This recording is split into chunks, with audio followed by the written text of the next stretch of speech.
کو ملکہ نے کہا کہ نا حضرت عمر کی زوجہ کو دیکھ کے آنا ذرا کس طرح.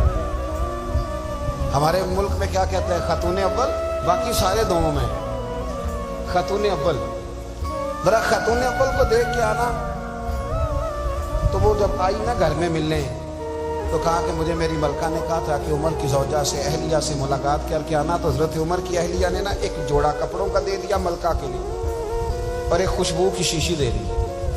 اب جب وہ تحفے وہاں گئے تو اس ملکہ نے نا کچھ سونے کا سامان بھیجا، کچھ زیورات بھیجے، کچھ تحائف بھیجے. جب حضرت عمر کے گھر آئے نا وہ خادم لے کے آیا. اس نے کہا جی آپ کی اہلیہ نے تحفے بھیجے تھے. تو جواب میں شاہ ایران کی بیوی نے، یہاں جس ملک کا وہ سفیر تھا، انہوں نے بھی یہ بھیجے.